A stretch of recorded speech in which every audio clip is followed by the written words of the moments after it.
안녕하세요. 사랑하는 성도님, 영광의 주님이 우리와 함께 하십니다. 우리와 함께 하시는 주님을 찬양합니다. 기도합시다. 하나님, 놀라우신 은혜와 사랑에 감사드립니다. 오늘도 주님의 은혜로 새날을 맞이하였습니다.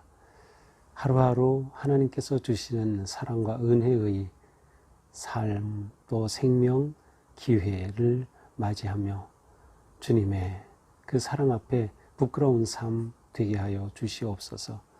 저희들이 바르게 살도록 또 하나님을 기쁘시게 하는 삶을 위해 말씀을 주시고 음성을 들려주시니 감사합니다. 오늘도 주시는 말씀으로 바르게 서서 주님의 기쁨이 되는 복된 하루가 될 수 있도록 인도하여 주시옵소서. 예수님 이름으로 기도합니다. 아멘. 네, 오늘 말씀은 사무엘상 17장 1절부터 23절까지입니다. 네, 좀 길지만 제가 한번 좀 빠르게 읽어보겠습니다. 하나의 스토리이기 때문에 한번 이렇게 이야기를 이렇게 한번 그림을 그리면서 상상하면서 좀 들으면 좋겠습니다.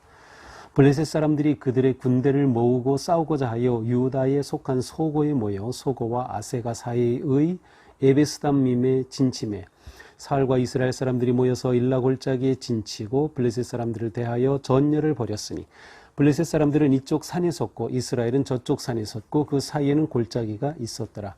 블레셋 사람들의 진영에서 싸움을 도두는 자가 왔는데 그 이름은 골리앗이요 가드 사람이라. 그의 키는 6규빗 한 뼘이요 머리에는 노투를 썼고 몸에는 비늘 갑옷을 입었으니 그 갑옷의 무게가 놋 5,000세겔이며 그의 다리에는 놋 각반을 찼고 어깨 사이에는 놋 단창을 메었으니 그 창자루는 배틀채 같고 창날은 철 600세겔이며 방패든 자가 앞서 행하더라. 그가 서서 이스라엘 군대를 향하여 외쳐 이르되 너희가 어찌하여 나와서 전열을 벌였느냐? 나는 블레셋 사람이 아니며 너희는 사울의 신복이 아니냐? 너희는 한 사람을 택하여 내게로 내려보내라. 그가 나와 싸워서 나를 죽이면 우리가 너희의 종이 되겠고 만일 내가 이겨 그를 죽이면 너희가 우리의 종이 되어 우리를 섬길 것이니라. 그 블레셋 사람이 또 이르되 내가 오늘 이스라엘의 군대를 모욕하였으니 사람을 보내어 나와 더불어 싸우게 하라 한지라. 사울과 온 이스라엘이 블레셋 사람의 이 말을 듣고 놀라 크게 두려워하니라. 다윗은 유다 베들레헴 예브라 사람 이세라 하는 사람의 아들이었는데 이세는 사울 당시 사람 중에 나이가 많아 늙은 사람으로서 8 아들이 있는 중 그 장성한 세 아들은 사울을 따라 싸움에 나갔으니 싸움에 나간 세 아들의 이름은 장자 엘리압이요 그 다음은 아비나답이요 셋째는 삼마며 다윗은 막내라. 장성한 세 사람은 사울을 따랐고 다윗은 사울에게로 왕래하며 베들레헴에서 그의 아버지 양을 칠 때에 그 블레셋 사람이 40일을 조석으로 나와서 몸을 나타내었더라. 이새가 그의 아들 다윗에게 이르되 지금 내 형들을 위하여 이 볶은 고식 한 에바와 이 10떡 덩이를 가지고 진영으로 쏟기 가서 내 형들에게 주고 이 치즈 10덩이를 가져다가 그들의 천부장에게 주고 내 형들의 안부를 살피고 증표를 가져오라. 그때에 사울과 그들과 이스라엘 모든 사람들은 엘라 골짜기에서 블레셋 사람들과 싸우는 중이었더라. 다윗이 아침에 일찍 일어나서 양 지키는 자에게 맡기고 이새가 명령한 대로 가지고 가서 진영에 이른즉 마침 군대가 전장에 나와서 싸우려고 고함치며 이스라엘과 블레셋 사람들이 전열을 벌이고 양군이 서로 대치하였더라. 다윗이 자기의 짐을 짐 지키는 자의 손에 맡기고 군대로 달려가서 형들에게 문안하고 그들과 함께 말할 때에 마침 블레셋 사람의 싸움 도두는 가드 사람 골리앗이라는 자가 그 전열에서 나와서 전과 같은 말을 하매 다윗이 들으니라. 아멘. 자, 우리가 너무도 잘 아는 골리앗이 등장합니다. 골리앗과 다윗의 대결은 아주 정말 우리에게 흥미진진하죠. 자, 오늘 본문은 이제 골리앗이라고 하는 거인과 다윗이라고 하는 보잘것없는 사람이 대조적으로 등장하고 있습니다. 블레셋이 또다시 이스라엘을 쳐들어왔어요. 전쟁을 일으켜서 이스라엘을 차지하려고 하는 것이죠. 자, 여기 모인 것은 에베스담밈의 진을 쳤다고 되어 있는데, 이제 골짜기를 중심으로 한쪽에는 블레셋 사람, 한쪽에는 이스라엘 군대가 있고, 그 가운데 골짜기가 바로 엘라라고 하는 골짜기입니다. 자, 블레셋에서는 골리앗이라고 하는 사람을 앞세워서 전쟁을 일으키고 있어요. 골리앗은 우리가 잘 알듯이 거인이죠. 그런데 오늘 본문에서는 골리앗에 관해 아주 자세하게 설명하고 있어요. 그는 가드 사람이다. 이 골리앗은 이스라엘 백성들이 가나안에 들어갈 때까지 있었던 거인족이었던 아낙 자손이었죠. 자, 이 골리앗이 지금 완전 무장을 하고 있어요. 여기 보니까 키가 6규빗 1뼘, 270cm, 3m 가까이 되는 키. 엄청나죠? 머리에는 노트고, 몸은 비늘 갑옷, 갑옷의 무게가 노 5,000세겔, 다리에 각반, 어깨 사이에 놋 단창, 또 긴 창, 단창과는 다른 긴 창자루가 배틀째 같고, 창날만 해도 철 600세겔, 7kg. 방패든 자 있어. 방패는 전시를 막는 방패.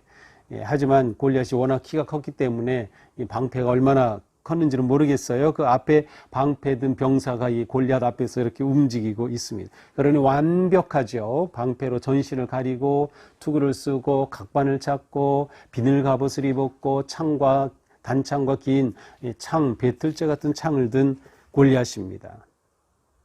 다시 말하면 이 당시로서는 최고의 군사력, 최고의 기술력, 완벽하게 준비된 그러한 모습이에요. 이것이 세상의 골리앗이죠. 그 앞에서 꼼짝 못합니다.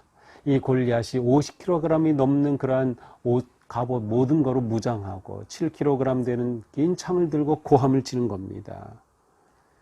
이 고함 치는 내용은 이스라엘을 조롱하는 것입니다. 너희가 어찌하여 나와 전열을 부렸느냐? 너희는 사울의 종들이 아니냐? 나와서 나와 겨뤄보자.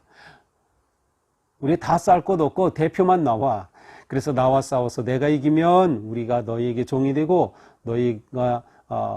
내가 이기면 너희가 나한테 와서 종이 되고, 너희가 이기면 우리가 너희의 종이 될 거다.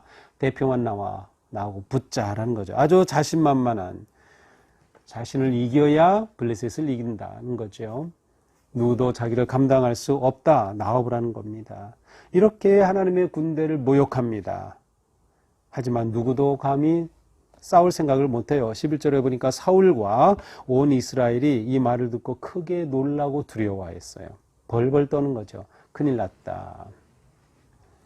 자, 그런데 이때 이 전쟁에 참여하는 그 군사들 중에는 우리가 앞에서 봤던 이세, 다윗의 아버지죠. 이세의 세 아들들도 전쟁에 참여하고 있었습니다. 다윗을 기름 붓기 전에 사무엘 앞에 아들들을 지나가게 할 때 이 세 아들 이름이 나왔는데 오늘 본문에서 똑같이 셋이 나와요. 큰아들 엘리압, 둘째 아비나답, 셋째 삼마가 전쟁에 참여하고 있었고, 다윗은 아직 어리기도 하고 집에서 양을 치면서 아버지를 돕고 있었습니다. 그런데 이때 이 이새가 이제 다윗을 형들이 전쟁터에 나가 있는 그곳에 심부름 보내게 됩니다. 다윗에게 말하죠. 형들에게 가서 이 볶은 곡식 한 에바, 이 떡 10덩이, 먹을 이 식량을 준비해서 갖다 주는 겁니다. 진영으로 속히 가라, 뛰어가라는 뜻이에요. 그리고 치즈 10덩이를 가져다가 천부장에게, 중대장에게, 이 치즈 10덩이는 중대장에게 전해줘라. 그리고 형들의 안부를 살피고 증표를 가져오라. 이 증표는 무엇인지는 정확히 모르지만 어쩌면 형들이 안전하다라고 하는 어떤 증표, 아니면 이 귀한 치즈 10덩이를 이 천부장에게 줬는데 그것을 잘 받았다는 증표, 뭐 그러한 영수증일지도 모르겠어요. 증표를 가져오라. 자, 이때 바로 엘라 골짜기에서 형들이 전투에 직접 참여하고 있었어요. 그런데 아직 전투라고는 하지만 맞붙어 싸우는 건 아닌 거죠. 지금 계속해서 골리앗은 나와서 고함치고 조롱하고 있고 하는 이러한 대치 상황이 지금 계속되고 있는 중이에요. 그 기간이 40일이나 되었어요. 그러니까 40일이 되었다 하는 것은 이제는 때가 되었다는 거죠. 이제는 결국 있고 전쟁의 승패가 날 그런 때가 된 셈이죠. 자, 다음날 다윗이 아침 일찍 일어났어요. 다윗은 이렇게 순종합니다. 아버지가 급히 가라 하니까 아침 일찍 일어났어요. 이게 순종하는 자의 가장 대표적인 모습이에요. 순종하는 사람. 다윗 누구죠? 아브라함도 하나님께서 아들을 바치라 모리아산으로 아침 일찍 일어나서 모리아산으로 가죠. 아침 일찍 순종하여 그렇게 형들에게로 갑니다. 그래서 양은 다른 사람들에게 맡기고 아버지가 명령한 대로 전쟁터에 이르게 되죠. 지금 대치 중인 이 상황 속에서 다윗이 자기의 짐을 누군가에게 맡기고서는 형들을 만납니다. 그런데 마침 이렇게 형들을 만나러 가서 보니 골리앗이 그때 마침 나와가지고 고함치는 겁니다. 전과 같은 말을 하는 거예요. 이스라엘을 모욕하는 말을 하는 거죠. 바로 다윗이 이 골리앗이 외치는 소리를 듣게 됩니다. 자, 여기까지가 오늘 본문이에요. 자, 좀 계속 오늘 17장 전부를 보면은 좋겠는데, 자, 어쨌든 내일 모레 계속 읽어보시고, 한번 우리가 이 결론은 알고 있지만, 자세하게 말씀을 보는 게 중요해요. 자, 오늘 말씀을 보면서 우리는 계속해서 블레셋의 공격이 이어지는 것을 알 수 있어요. 이 블레셋의 공격은 이스라엘 역사 가운데 끝까지 계속됩니다. 지금도 계속되죠. 예, 그렇습니다. 팔레스타인 해방기구 PLO가 바로 이 블레셋의 후손들이죠. 하나님께서는 이 블레셋을 완전히 진멸하지 않으셨어요. 이스라엘로 하여금 완전히 진멸하도록 그렇게 허락하지 않으신 것 같아요. 계속해서 이스라엘을 괴롭히는 거죠. 우리에게 블레셋과 같은 것이 있을 때 우리는 그것 앞에서 속수무책으로 아니면 두려움에 사로잡힐 것이 아니라 블레셋에 이렇게 존재하는 이유가 무엇인지를 물어볼 필요가 있어요. 나에게 블레셋이 있는 이유가 무엇일까? 그것이 없다면 참 편하겠지만 그것이 있음으로 인해서 하나님께서는 어떠한 뜻을 가지고 계신 걸까를 우리는 물어보는 것이죠. 우리가 겪는 고난, 예기치 않은 어려움, 실패, 좌절, 낙담, 몸의 질병, 어떤 관계로 인해 받는 마음의 상처와 고통들을 우리는 우리 인생에 다가오는 많은 블레셋 만나게 됩니다. 이 블레셋은 그러나 우리가 어떻게 보느냐에 따라서 하나님이 우리를 깨우쳐 주시고 우리를 깨어 있게 하고 우리로 하여금 살아있게 하는 하나님의 도구가 될 수 있다고 하는 것이에요. 우리가 이러한 눈으로 보는 것이 매우 매우 중요합니다. 다른 관점인 것이죠. 블레셋을 이길 수 있는 길은 오직 하나밖에 없습니다. 블레셋은 앞에 설명 나온 것처럼 완전합니다. 이 세상적으로 볼 때 완벽해서 어느 누구도 이 골리앗을 이길 수 없는 그런 상황이에요. 어떤 장수도 감히 싸울 수 없어요. 그러나 사람의 눈으로 완벽하고 강력해 보이지만 하나님 앞에는 아무것도 아닌 것이죠. 그래서 오직 하나님 외에는 이길 수가 없는 겁니다. 오직 하나님만이 이 모든 것들을 주장하시고 이길 수가 있게 되는 것이죠. 따라서 우리는 블레셋이 나에게 있는 이유를 물어보고 새로운 눈으로 이 블레셋을 볼 때 우리의 눈은 블레셋에서 하나님께로 옮겨갈 수 있습니다. 오히려 약할 때 우리는 강해질 수 있고 얼마든지 이 길을 맞서서 나아갈 수 있게 되는 거죠. 이렇게 하면서 우리의 믿음은 더욱 견고해지고 우리의 믿음은 더욱 깊어지고 우리의 성품은 더욱 거룩해지는 거죠. 우리에게 아무 일이 없다면 우리가 어떻게 주님을 닮아가게 되고 어떻게 성장하게 될까요? 블레셋은 우리에게 때로는 고통이고 아픔이지만 그러나 우리는 블레셋을 통하여서 하나님이 일하시는 놀라운 손길을 경험할 수 있다. 하나님의 약함이 우리의 강함보다 강하시고 하나님의 어리석음이 우리의 지혜보다 더 지혜로우시다는 것을 믿게 될 때 우리는 어떤 상황에서도 블레셋을 맞설 수 있는 그러한 용기와 지혜 그리고 그 길을 찾아갈 수 있는 것입니다. 그렇습니다. 다윗은 순종함으로 아버지께 순종함으로 갈 때 이 골리앗을 처음 보게 되었죠. 마침이라고 되어 있는데 하나님이 주신 기회의 시간이었어요. 카이로스의 시간이 그에게 온 것이죠. 그때 다윗에게는 강력한 충격이 들어온 거죠. 아니 어떻게 저러한 자가 우리 하나님을 모욕한다는 거지. 다윗은 충격적으로 받아들여요. 그러면 다른 사람들은 무엇한 것일까요? 그렇습니다. 그들은 골리앗에 길들여지고 말았어요. 40일간 대치하고 있으면서 골리앗에 길들여진 그들은 하나님의 눈으로 이 상황을 보기를 실패했습니다. 하나님의 마음으로 보기를 실패했어요. 다윗은 전혀 정보 없이 요즘과 같으면 온갖 스마트폰으로 검색하고 정보했겠지만 정보 없이 그곳에 이르렀을 때 오히려 그것이 그로 하여금 순수하게 믿음으로 반응할 기회를 맞이하게 된 것이죠. 순종하는 자에게 카이로스의 시간과 기회는 주어집니다. 우리가 늘 주님 앞에 순종하려고 할 때, 고난과 위기 속에서도 하나님 앞에 순종하려고 할 때 우리는 놀라운 하나님의 개입하심, 하나님의 역사심을 경험할 수 있는 것이죠. 바로 하나님께서는 이렇게 역사를 이끌어 가시고 우리를 어떤 상황에서도 건지시며 사용하시기 때문입니다. 자, 지금 장면 전체를 지배하고 있는 것은 골리앗입니다. 골리앗이 이 장면을 주도하고 있고요. 모든 것의 딱 중심에 서서 호령하고 있는 그러한 모습이지요. 지금 모든 것은 골리앗 중심으로 생각하고 있고 골리앗 중심으로 돌아가고 있죠. 그러나 바로 이때 다윗이 끼어들면서 골리앗 중심의 세계관, 골리앗 중심의 가치, 골리앗 중심의 생각을 완전히 거꾸로 보게 됩니다. 하나님 중심으로 보게 되는 거죠. 이것이 굉장히 중요합니다.